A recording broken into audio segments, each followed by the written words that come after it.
Everybody, thank you so much for joining us and welcome. And Mark, thank you so much for joining me today. I know you had a busy morning and a busy travel week, and really appreciate you carving out time to come join us today.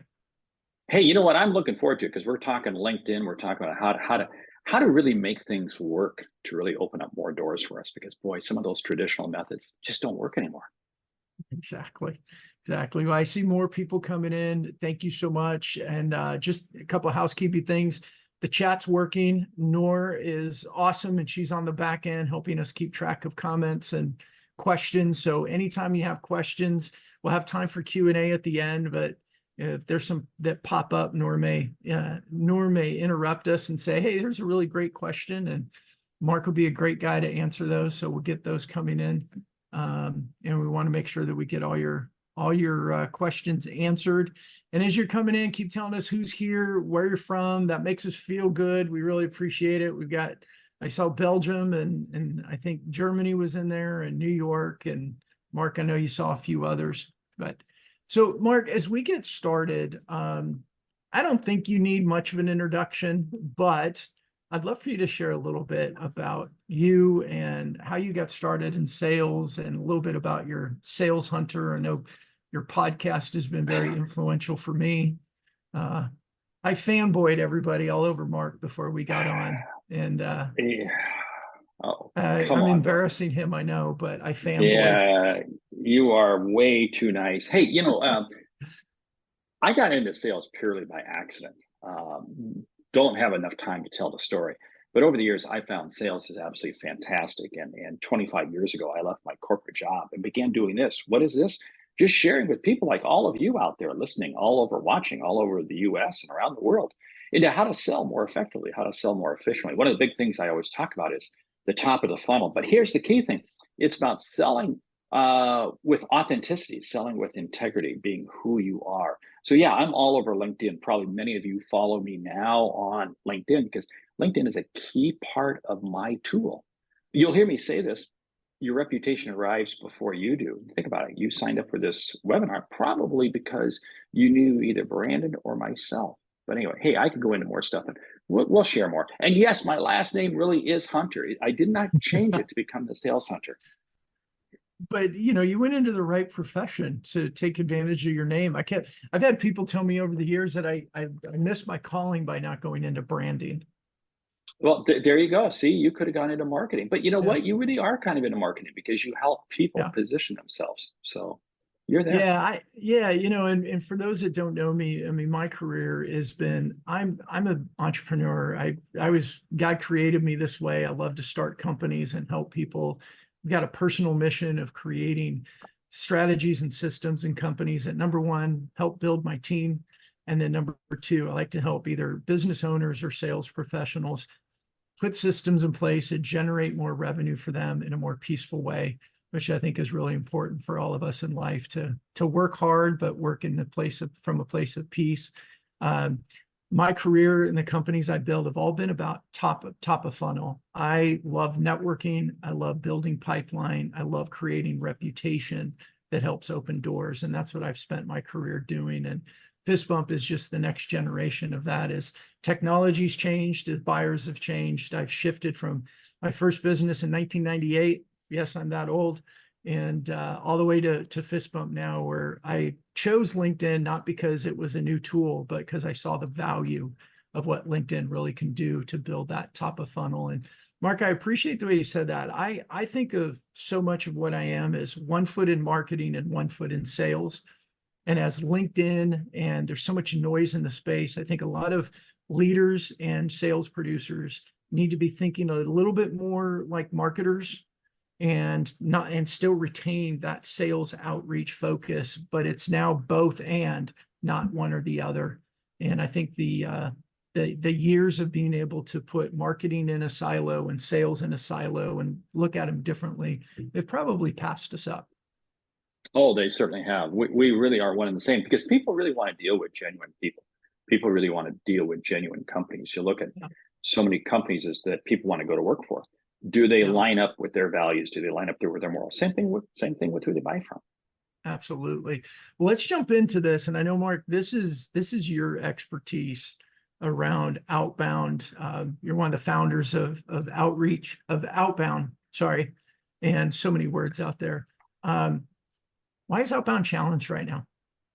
Well, it's challenged because the market has become so fragmented and it's become so noisy. I mean, if you think about it, in anything, and I don't care what it is that you sell, there's 10,000 competitors and there's 10,000 people competing for people's attention. So that traditional means of being able to just pick up the phone and call somebody, first of all, people don't answer the telephone, people don't respond, people don't connect.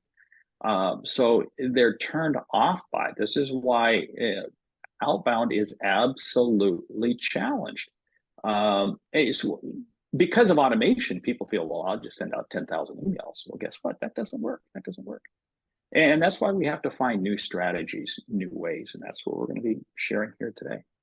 Yeah. So what you just expressed is current sales processes are not working. And I know you hear this time and time again. I have conversations like one I had with a enterprise sales leader for a company. He said, our SDRs have about a 98% close loss rate. Our account executives, if they're what I call like a real traditional company where everybody's full cycle sales, their motions that they traditionally have done, making calls, sending emails, trying to meet with people, are getting a lot of friction. So what should companies do? Well, this thing, you've got to really narrow your focus, this whole thing, because of automation tools, people feel they can go broad. And yeah, that sounds great. That sounds really efficient. But it actually works against us. I always say the key to prospecting is to be able to spend more time with fewer people. Think about that. Spend more time with fewer people. One of the challenges we have, and I know we're going to talk about it in an upcoming slide, just because people are willing to talk with you doesn't make them a customer. They just may be gathering information. We really have to be able to verify and what's interesting is we have to look at it this way. The customer has to earn the right to become a prospect. Ooh, think about that. It's not just we take anybody as prospect. They have to earn the right. Yeah. And Mark, what are some of the ways? I know that one way that I've been challenged over the years is just going back to simple BANT. And I think because filling pipeline is so challenging, I think there tends to be also a fear that if I go and I look at, do they have the authority? What's their timeline? Do they have the budget? I might not hear what I want to hear. So I'm kind of scared to do that. And I leave customer prospects in pipeline for longer than I should. That is so true. Then what you wind up with is you wind up with a sewer pipe. You see, the number one challenge is salespeople are looking to put things into their pipeline. I think we need to change our thinking. I'm looking to take things out of my pipeline. Whoa, that's a counter thinking. But hear me out on this. I got to be willing to ask difficult questions early on in the prospecting. I have to be asking tough questions. Like you said, BANT. Does the customer have authority? Do they have need? Is there a time frame? Do they have budget? All of these, and people say, "Oh, BANT is dead." No, it's not. No, it's not. I think it's actually just moved further up to the top of the funnel. And see, this is what LinkedIn does for us because it allows us to go through that can I say validation process very Absolutely. easily, very efficiently, very effectively, to where it allows us to really narrow down who is it that we're talking to, who is it that we're going to spend our valuable time with. So Mark, I hear you saying that BANT higher up the process saves time because you can weed out those that are maybe tire kickers. Doesn't mean we ignore them entirely, but maybe we don't put as much emphasis on them right now. That's key because they are just tire kickers. So I want to keep giving them information. I want to keep sharing with them, like I can do via LinkedIn. I can do this via very mediums, but it doesn't take my most valuable asset, my time. This is the whole thing. The salesperson has to realize that the most valuable asset they have is their own time. How do I use it efficiently? So I've got to be prepared to ask these difficult. Too many people keep things in their pipeline because they're keeping them in based off of happy talk or assumptions. Happy talk, that person just responds, that person just engages with them. That's happy talk. Or assumptions. Well, I think they're going to buy one day. I think they're going to buy one day. Hey, let me tell you something. I can't take think to the bank. My bank wants to Mm. see real money. I don't know about where you bank. And I find in our team and customers I speak to that fear drives a lot of that. Like if I let go of them now, I won't ever get them back. Oh, fear is so huge. And see, this is I got to keep them in the funnel because they may just buy. But what happens is we can wind up with so many people in our funnel that we don't have the ability to work them. I mean, it really does Mhm. become a sewer pipe. My pipeline used to be a water tap where I bring people in and I move them through. This is again what fist bump is all about, what you're all about, what and the tool LinkedIn is all about. It's about being able to create that level of awareness, that level of engagement without taking an excessive amount of cycles, without taking and so in other words, when I really do begin engaging with you, wow, we're that Mhm. much further along in the process. That's what's key. We have to find this. This is, I want to say it's the new way of cold calling. Mm. It's using something like LinkedIn to create that awareness, to create that. Because what does it do? It allows you to be seen as being authentic, having integrity. I have a lot of people who follow me on LinkedIn and they followed me for years and years and years. I didn't even know they existed out there. And then they raise their hand and say, Mark, I want to buy from you. And I get on the phone with them and it's like, they know me better than I know me. Wow, it's incredible. Because they've been following. And I know you've got those same type of people following Yeah. you. Yeah. I appreciate those stories because I think so often CEOs, especially or sales leaders, feel LinkedIn is nice to have, do it on your own time, but get to the real work. It is the real work because Google anybody, Google anything, and what tends to come up first? LinkedIn. You know, uh, some of you out there watching this probably are too young, but it used to be called the Good Housekeeping Seal of Approval. Mm. Yeah, the Good Housekeeping Seal of Approval. LinkedIn is really the Good Housekeeping Seal of Approval Wow. because it allows. So this is why it's so critical for the CEO to have a brand because it's not just about the brand; it's about the person. So critical. I mean, if you look at major companies that we all know, Apple, what do we think of? Tim Cook. You know, Right. we think of J.P. Morgan. We think of Jamie Dimon. That there are CEOs that go with different things. We think of Microsoft. What do you think of? Satya Nadella. And they've been able to fashion a brand. They've been able to fashion a reputation.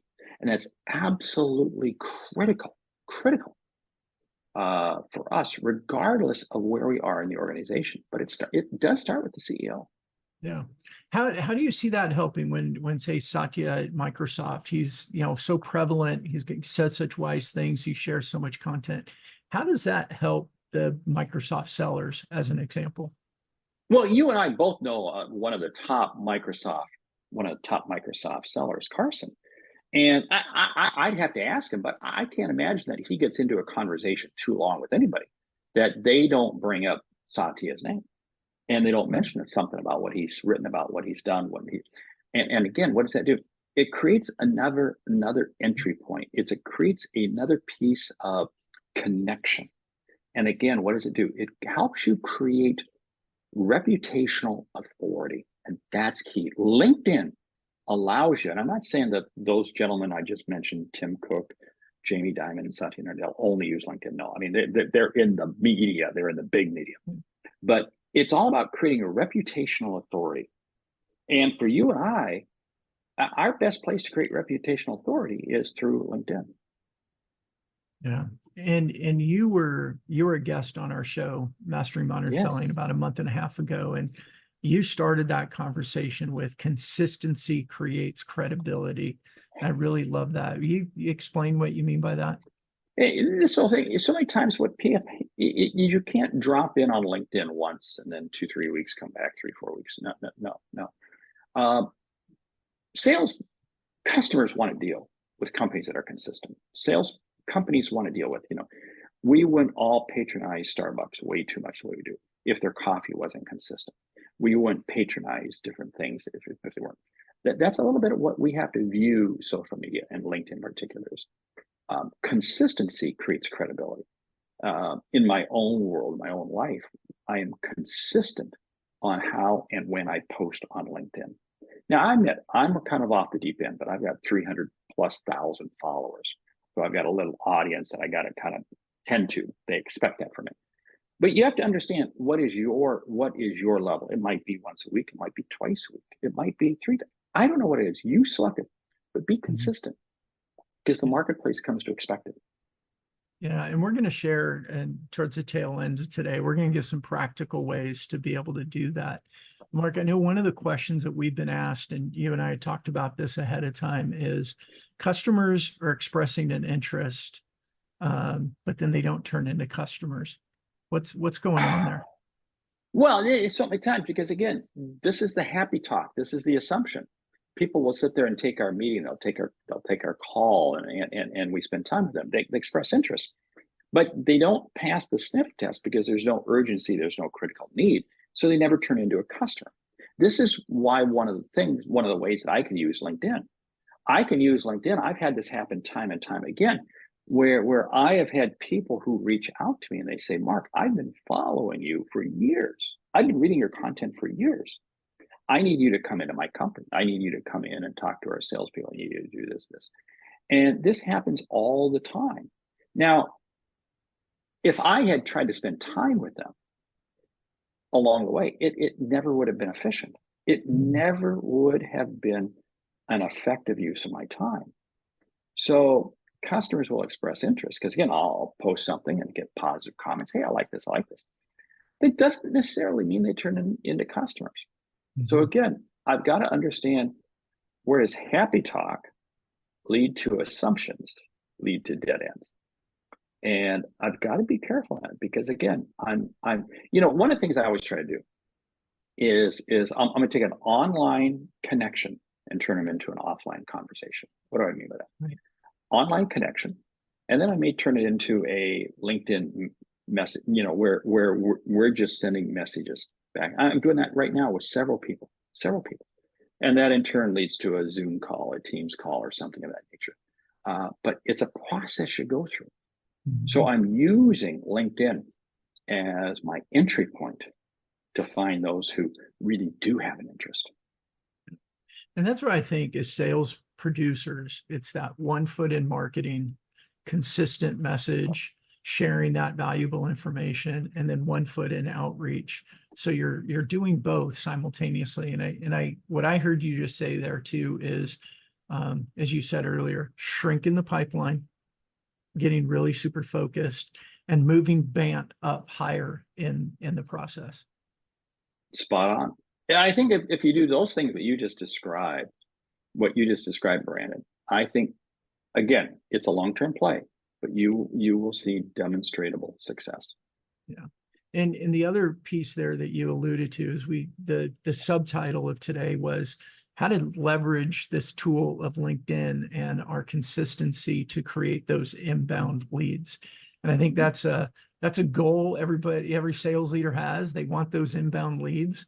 But yet sometimes we're just not disciplined enough to keep doing the work and being consistent that generates those inbound leads. I think we get stuck in 30-day sales cycles or quarterly sales cycles, and then we move away from that consistency and get into the hectic, try to close a deal before the 30th day of the month type of thing.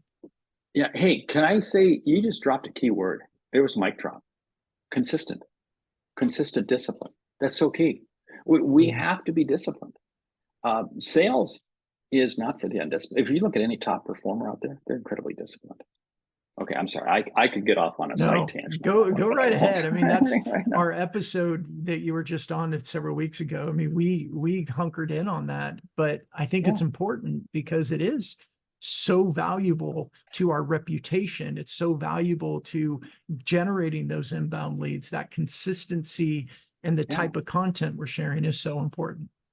And this is why so many people poo-poo LinkedIn, because they put their foot in the water for a week or two, nothing happened, so they take it out. You have to have consistent discipline. We always say CD, certificate of deposit. In sales, CD is consistent discipline. That's how you win the day. Mike, I want to move to this one because this is another conversation that you and I have had, and we hear it from a lot of people right now is we keep getting ghosted. They commit, they don't show up, they commit, they cancel. What are some ways that teams can alleviate this or at least reduce it pretty quickly or a lot? Well, this is why BANT or anything of that nature up at the top of the funnel is so critical, because if there isn't a critical buying decision, if there isn't a need now for them, a lot of people need, hey, I'd like to have this, but I don't need it. And like to have doesn't close sales. It's need to have. I got to have a time associated with it. So I got to understand that. But here's the thing that I found: ghosting meetings. Are you just saying, hey, let's talk. Hey, let's talk. Hey, I want to bounce this to the top of your email. Hey, I want to read. No, it's about bringing value. I consistently do this. I consistently will send people who I'm trying to get in touch with, or maybe, they just won't take that next meeting. They just won't take, and I send them. And it may be something that I pulled off of LinkedIn. It may be a link to LinkedIn, but I'm integrating and I'm demonstrating value. This is what's so key. We have to realize that every message we take and we put out to somebody, whether it be one-on-one or mass, has to bring value. If it doesn't bring value to them, not to us, to them, so it doesn't scream, hey, just checking in. People who send me a note that says just checking in, I didn't realize that was a hotel. I didn't realize I was supposed to have a room for you. So again, Yeah. it's you will get ghosted if you're not bringing value, period. Now, here's the whole thing. Just because you're bringing value to somebody time and time again doesn't necessarily mean they're going to buy. I've had this. I had a company that bought for me, and took me 3 years of LinkedIn and email and phone calls to finally get them to buy from me. And did they ghost me along the way? Yeah, they ghosted me a number of times for months on end, but it's okay. And you know what? Several times they came back, hey, you know what? We haven't talked to you in about 6 months, but boy, that stuff you've been sending us is so key, so great, good. Keep it. I almost felt like they were ghosting me intentionally just to get more information. Maybe that was part of their ploy too, right? I don't know, but see that, but that's demonstrating value. You have to ask yourself, the way we sell is by bringing value. Think about that. The way we sell is by bringing value. Are you bringing value to your customers? And more is we're going to get into some tactical ways on LinkedIn to use LinkedIn. But before we go there, you've emphasized the bring value, bring value, bring value. And I know you've spoken to it, but let's just get really super clear for everybody. What are a couple very practical ways that they can bring value, bring value, bring value? Yeah, one of the easiest ways is I'll put content out on LinkedIn, and it might be 3 tips on this, 5 tips on this, 2 tips. And it not necessarily related to what I sell. Okay, it might be just help to I don't really do coaching how to hire people, but I may put some tips on hiring people. And if it resonates and I get some feedback, it's okay, great. You know what? Then I'm going to take that and I'm going to put that into a PDF. And I might email that to people, or I might just put it right into the body of an email. And I send that to people who I'm prospecting, who have ghosted me. Hey, I just posted this on LinkedIn, got a lot of great traction, thought you'd be interested in. That's the type of information that I believe creates reputational value with our customers. And that's what we're trying to do. So it's LinkedIn to me is a laboratory. LinkedIn is a learning laboratory. I might be looking at somebody else, and person who I really respect, like some of your content. I might be reading some of your content. I go, wow, that's good. That's good. That sparks interest. So then I develop some ideas and thoughts. Here's the whole thing. We have to be seen. I don't care where you are in the sales chain. You have to be seen as a thought leader. If you're not a thought leader, you will be replaced by a bot if you haven't already. Pretty spooky. Yeah. And we're going to get into LinkedIn, but that thought leader topic is tough. I hear questions like, oh, we are thought leaders. Really? How? In whose mind? In whose mind? Is it your mind? You're not a thought leader unless your customer says so. And you know what's interesting? the way you measure if you're a thought leader is the customer asking you questions relative to things you don't sell. Think about that. If all they're doing is asking you questions about what you sell, you're just a human bot. If they're asking you questions about things that you don't sell, about how to run their business or this or that, whatever it might be, wow, now you have reputational authority. That's where you want to get to. And I love that you emphasize the type of content. We use the term customer-centric content. Yes. I think over the years, we've gotten so used to our product, our service, what we do, that we forget that our customers don't care. What they care about is what we do for them. And when we can provide information that helps them today, even if they're not currently in market for what we do, we're still capturing their attention. We're earning that mind equity by being valuable to them. And that starts to create that lens, or moves us into that lens of truly seeing us as a thought leader or a value added person into their life. I got to share a quick story. I've got a call coming up in a couple hours with a company that they've asked me to come in and keynote speak to them, which is great. I love doing it. And it's very interesting, but and I'm going to be sharing the phone call with them. One of the things that, due to a change in government regulations, they just have become the benefactor of a huge opportunity for about the next 6 months due to changing government regs. And what does that mean? And if I'm going to convey that to them, and I know they're going to be, wow, hey, that's awesome that you knew that. But think about that. Now they've already bought from me, okay? But I want to sell them more. I want to sell them more. We can never stop bringing value. So if I can bring value that is directly connected to them, to their industry, to their company, to their business. I was with a company last week where they're on their 5th generation of ownership. 5th generation, think about that. Well, I had an article that I was able to find regarding generational ownership and some of the challenges, and I sent it to them.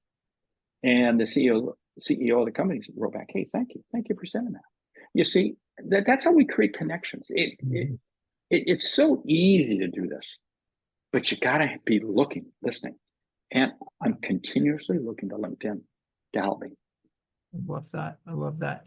I want to, as we talk a little bit about LinkedIn and LinkedIn first, this doesn't mean LinkedIn only. I like to share this story. And I share this intentionally today because, you know, Mark has a ton of stories like this with his 300,000 followers and keynote speaking and Outbound, and he's on stage and lots of people know him. I have about 12,000 followers, I think, somewhere in there, nowhere near what Mark has.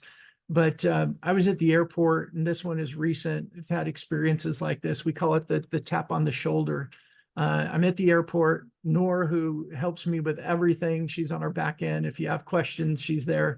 But I was sending her a quick email. I had one AirPod out listening to the final call to board my flight, and I'm kind of pounding away quickly to get something off to her. And I get a tap on my shoulder, and I look up, and it was Natalie. Natalie said, "Brandon, Natalie from LinkedIn." And honestly, at first, I didn't recognize her. We never really engaged online. And I think when I look back in my history, we had engaged years ago.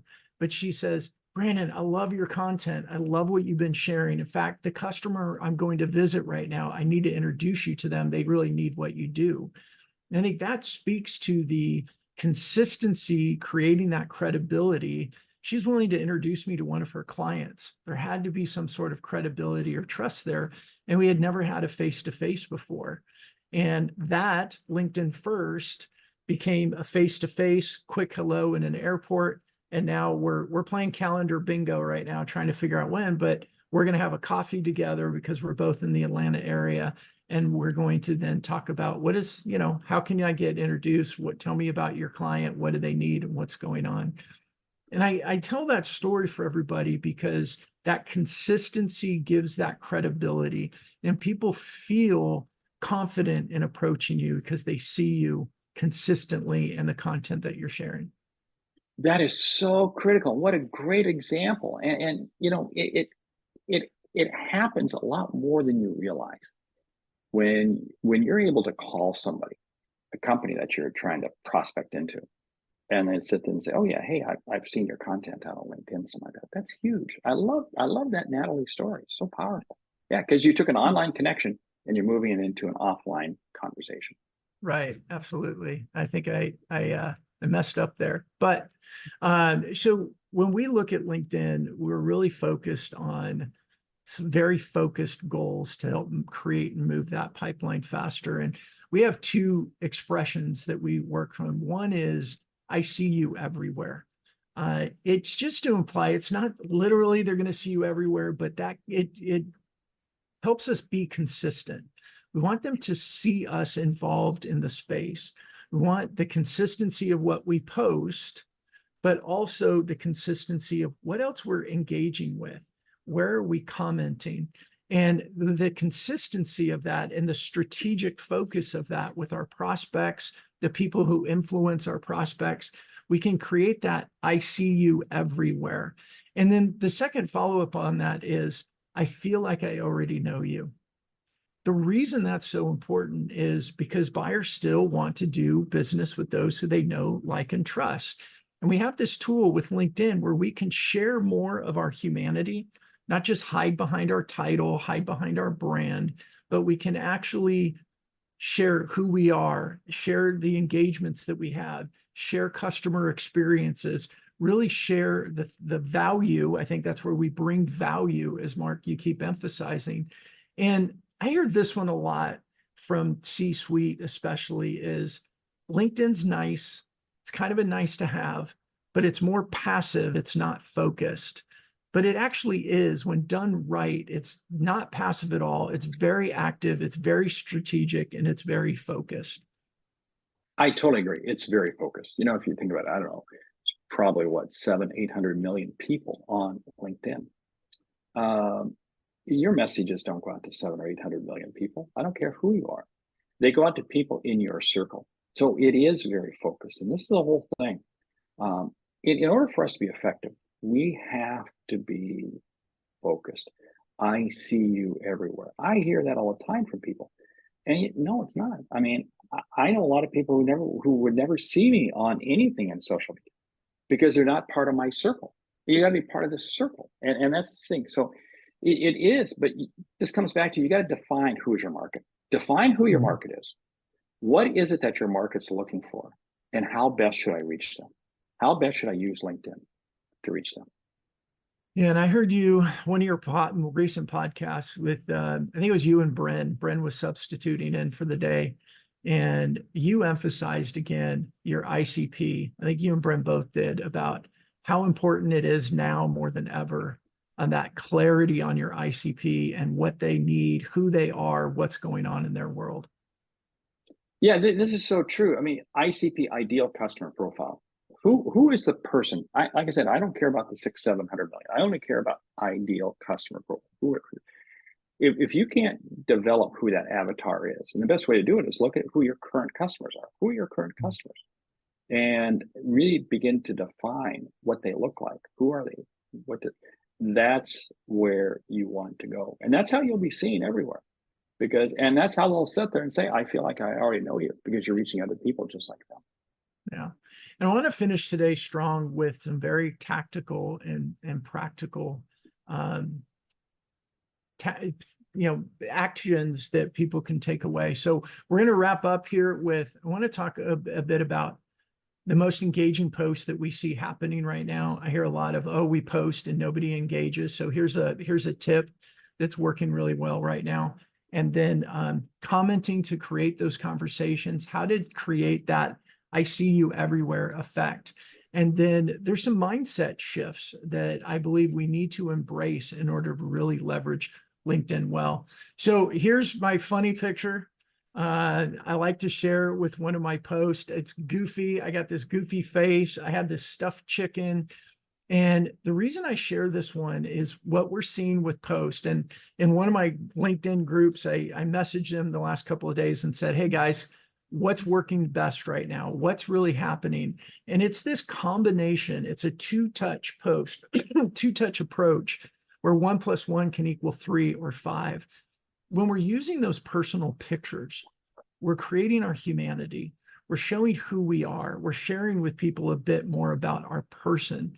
And that helps lower the bar when we reach out to people and ask for conversations. It helps create that, I feel like I already know you. So we're sharing those personal posts. And I know there's this selfies thing like, oh, that belongs on Facebook, not on LinkedIn. But I like to think of it, it's like at a conference. They see us walking around, speaking with people, having conversations. We don't have that opportunity unless we're at live events, which I think are so powerful, totally need to be doing them. But we've got this tool that's a 24/7, 365 conference. So we share personal pictures. I use my phone all the time to take pictures. If I'm meeting with somebody, take pictures. If you're visiting a customer, take a picture of their building, you in front of it. Help them see, help people experience and kind of go along for the ride with you. But here's where the kicker is, and this is where you add that value, is your content that you write is more customer centric. It's value add. What is it that they need to be hearing from you? I like to break it down this way. Most companies have tools for recording calls today. Look back on those calls, look at those transcripts. What are your customers saying? What are they experiencing? What are they challenged with? And when you turn those into post, you're adding value, you're sharing experience. Three ways of looking at it. I like this as a simple tip when it comes to creating content. A lot of times people get in front of their computers, they've got great intentions. They go to sit down and write something, they go, I don't know what to write. So what are you observing? What are you thinking about when it comes to your customers? What are your customers thinking about? And what are they feeling?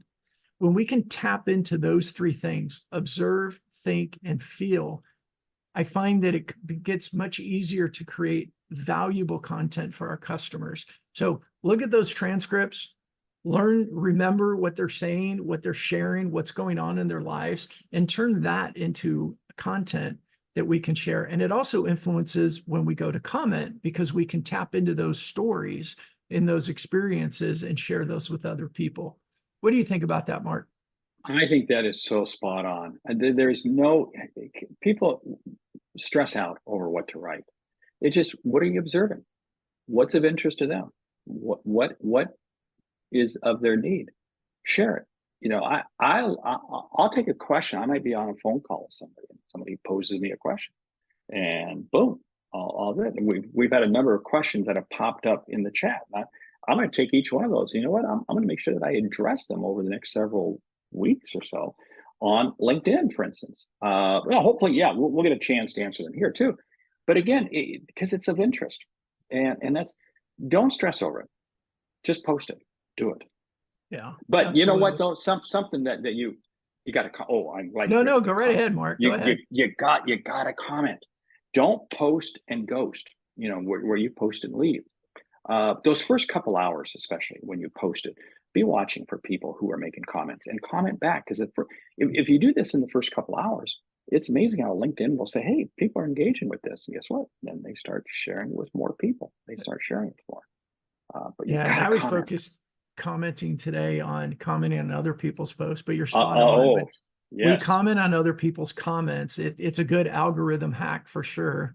It starts showing that you're connected to that person by commenting on their comment, and then your posts start to show up more in their news feeds as well. Yeah, no, go ahead. I'm going to share something. It's a little bit of gratitude. I always want to comment on posts that I put out there, what people said. But before I do that, I want to have a sense of gratitude. I want to go out and post on other people's posts. Because if I post on other people's posts, then I'm being genuine. Why should I expect people to post on my stuff if I'm not willing to post on other people's stuff? Yeah. It's a two-way street. Yeah, that's what we talk about is, I think a lot of times it's, okay, I'm going to go comment. They go to the news feed and they start scrolling. And it's really a waste of time. Because it's not a total waste of time. Some things could pop up, but we're fishing in a really, really big ocean. One of the ways that we can make commenting more targeted and make it more valuable to your goals. And here's a simple way of doing it. There's lots of ways that we can comment, but I do hear from a lot of people, oh, my customers don't publish. That's okay. There's still opportunities to comment and create that I see you everywhere and I feel like I already know you, by taking your conversations with customers and using that as content in your comments. So simple way, find the top 25 people that influence your buyers. And it's find the authors, the speakers, the people like Mark Hunter out there that influence large groups of people. One of the things we know about those types of folks, they create a lot of content. And go to their post. Mark and I were talking beforehand for people that don't know this, go to someone's LinkedIn profile, you scroll down a little bit and find their see all posts button, all post activity. When you click that button, it takes you to their activity feed. And up at the top, you can see their post, you can see their comments, you can see their articles, you can see their media, you can see their reactions. You can see all the activities that they do on LinkedIn and bookmark it.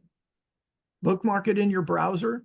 That's actually where Fist Bump started. I had this big, long, huge list of bookmarked the people that I wanted to, get to know. So I was constantly going back to their post and commenting, and it got really laborsome.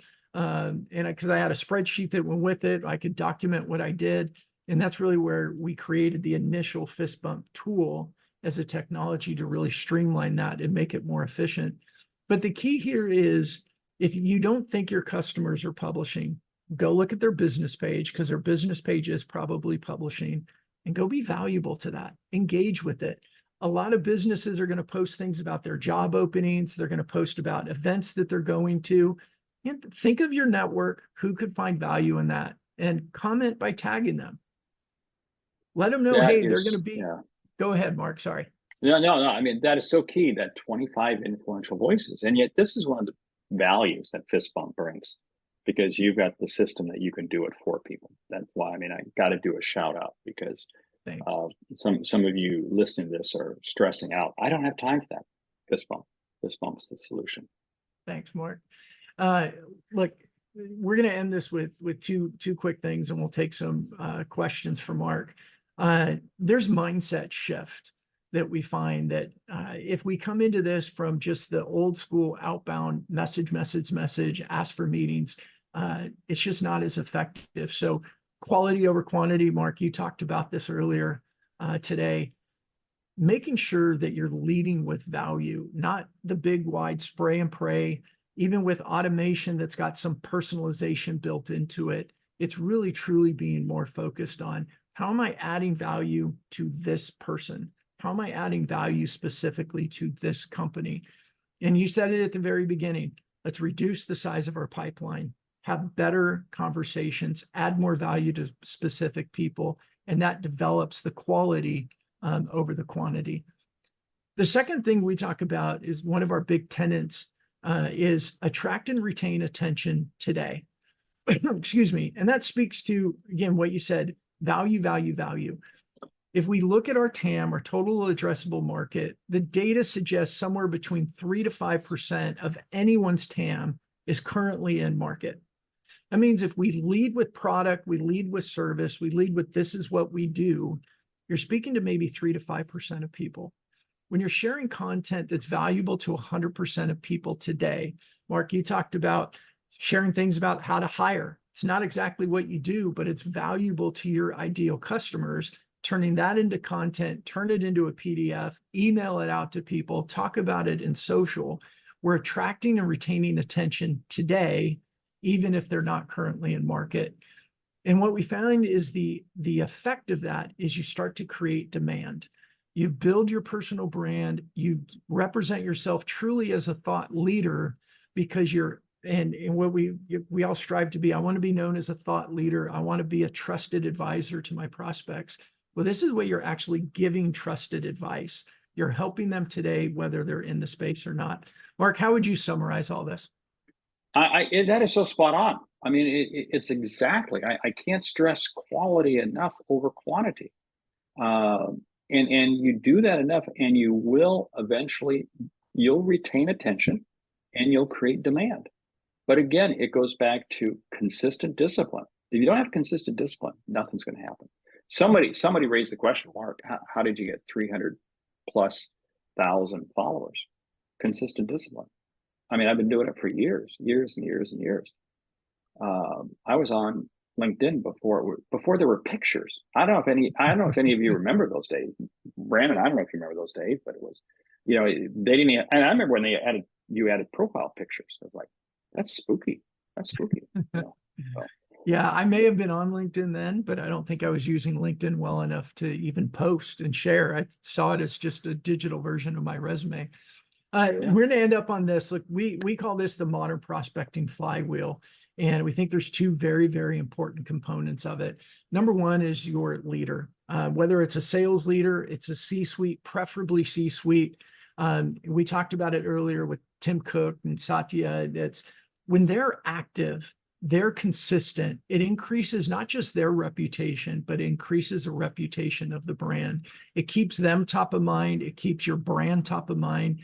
And what it does is it really kind of greases the gears for everybody else, whether it's sales, whether it's HR that's doing recruitment. I mean, nothing better than to reach out to somebody you're recruiting for them to say, hey, I know of your company because I pay attention to your CEO.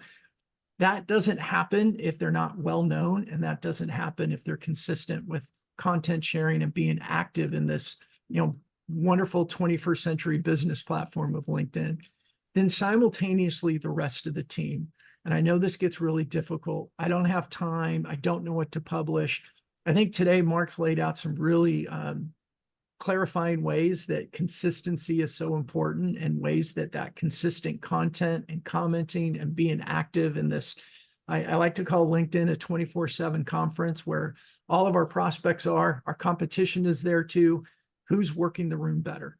Who's walking around, shaking hands, getting to know people? And the more folks on your team, not just from sales, but from all groups within your organization, are sharing that content, commenting, being active, adding value, just grows the overall brand while it's building up personal brands and helps everybody connect and have conversations with people more. Hey, I'm going to share with everybody a hack right now. Earlier you mentioned the 25 people. Who are those 25 influential people? And you're sitting there saying, okay, I got these 25. I got 25. I have a few people I like to follow. They're kind of smart. And I go, what do I share? What do I write? Hey, take one of their posts and just share it. Just share it on your feed and add a couple comments. Boom. What have you done? You've done a couple things. You've shared with your audience, to other people who you follow, who you respect. Okay, that gets them thinking. You've amplified something. So guess what? That influencer is going to say, hey, thank you for influencing. Thank you for amplifying that. You see how this circle works? It's not hard. It's not hard for you to be engaged out there on LinkedIn.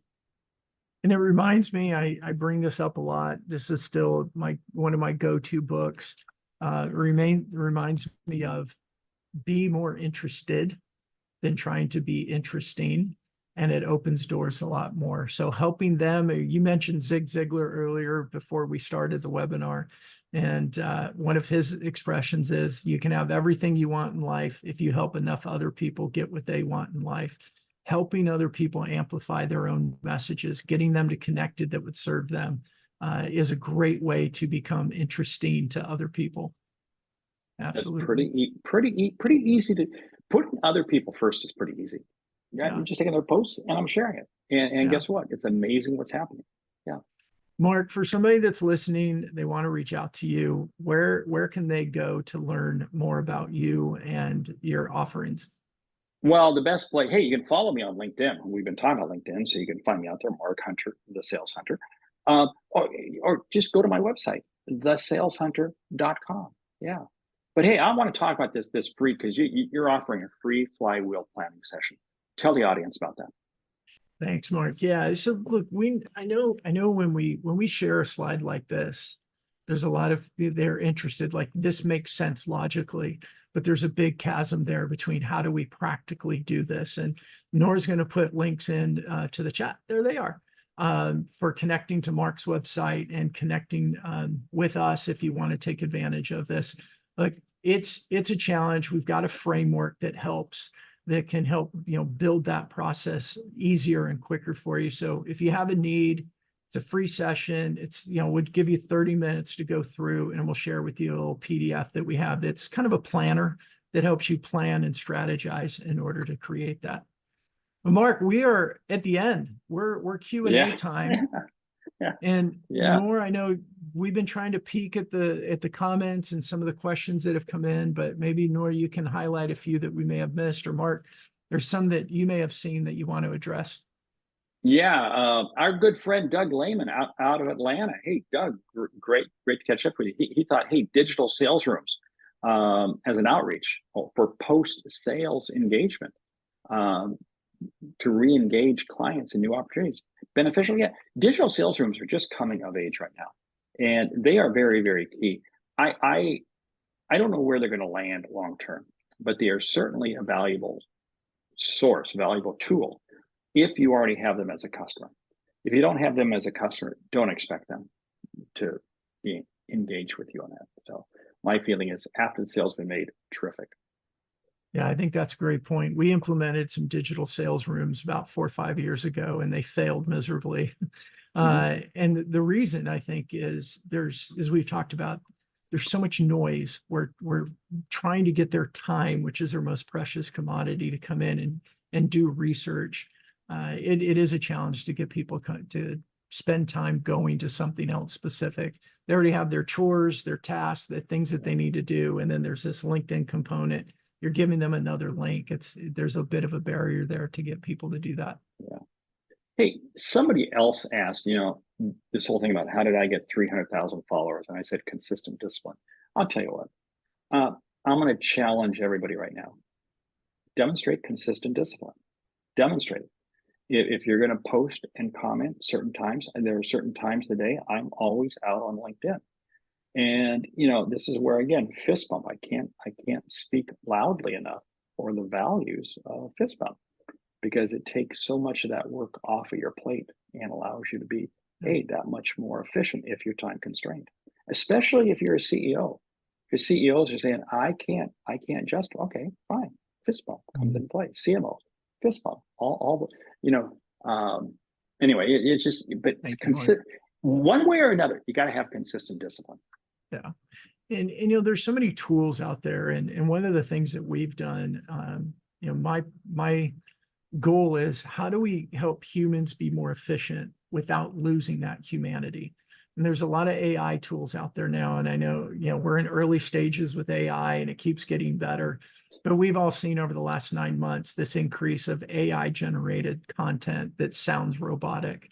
I love the tool of taking our conversations with customers, even our conversations internally, because it just seems so much easier for people to talk. Take those transcripts. We have tools built into Fist Bump, and this is why I'm so consistent. We take those transcripts, we load it up into my twin. So I have a twin that's trained. It takes all my words, my transcripts, and it remembers who I am. And then we have tools we can say, can you create 3 posts for me from this call?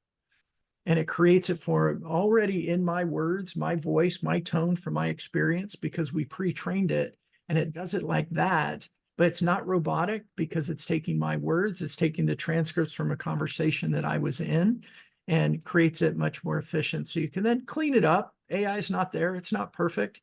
You clean it up, but then you can schedule them out. And all of a sudden you took a 30-minute conversation with the customer. You've turned it into 3 social posts, maybe even converted it into a LinkedIn newsletter article. So now you got that going out consistent. We want to help people be more efficient, but we can't risk losing humanity. It's got to be authentic, or we're just more noise out in the space. I love that. Hey, Chris has sent a great question to you, Brandon. He says, hey, can you talk about how your strategies help trade show activities, trade show exhibitors get more value from their show? Yeah, like LinkedIn has done some really good stuff.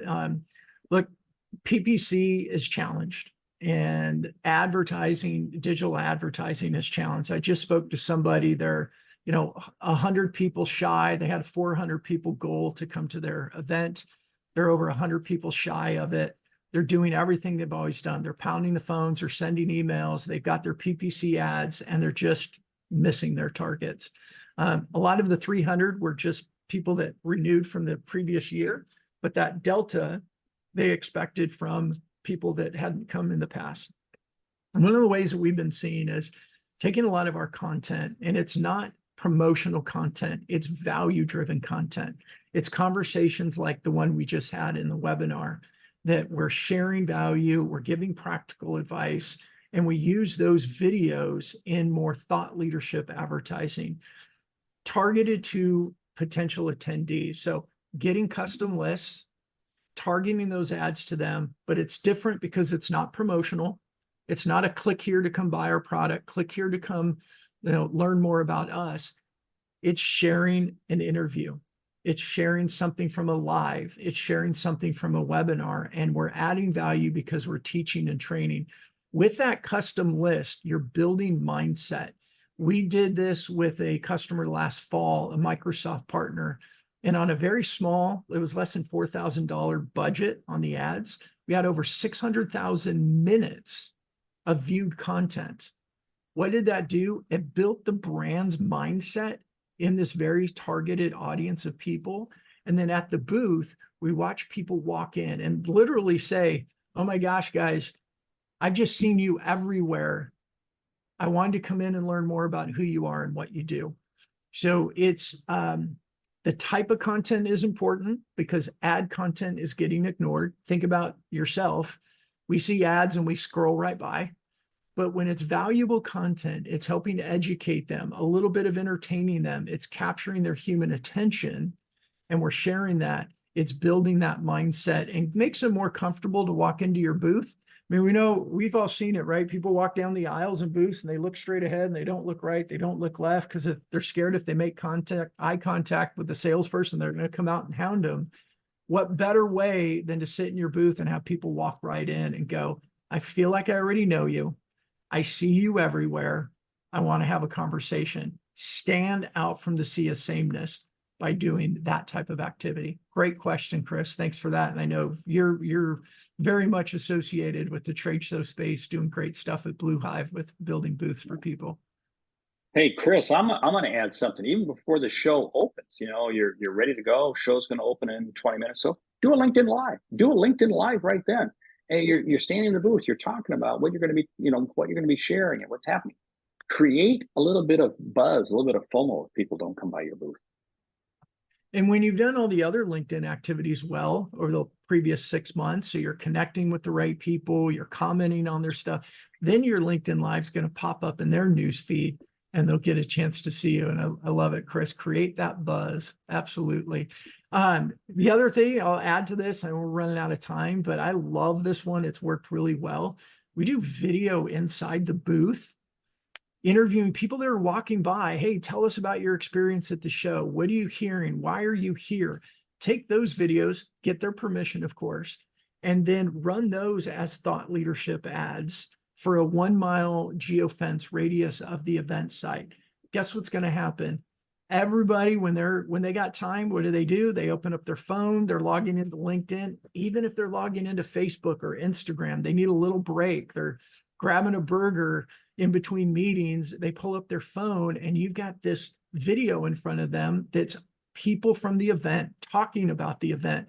It's a great way to capture their attention, and it's coming from your booth. Again, you're building that mindset. You're putting your brand, your name, your picture, your voice in front of people.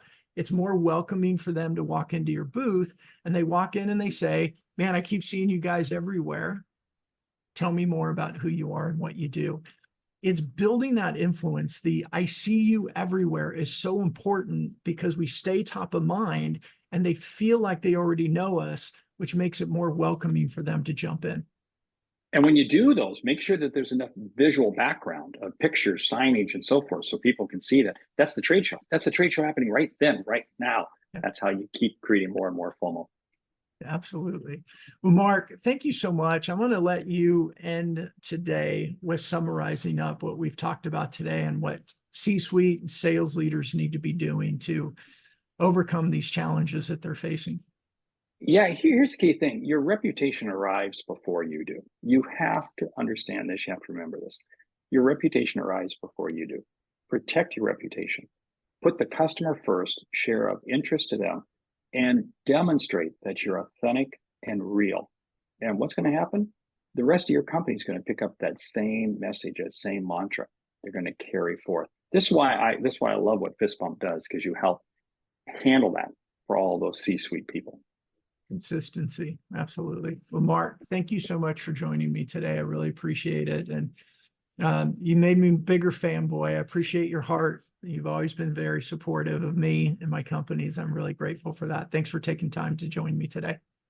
Hey, great selling. Yeah. All right, everybody. Thank you so much. Another webinar in our Modern Selling series. We have another one coming up next month. I'll be honest, I totally forgot what we have coming up next month. I apologize for that. Nor will make sure that we get that out in front of everybody. Any other questions you have, go connect with Mark. His content is amazing. And if you want to connect with me, you know where to find me as well. Everybody in the US, have a wonderful Memorial weekend. Thank you for joining us so much.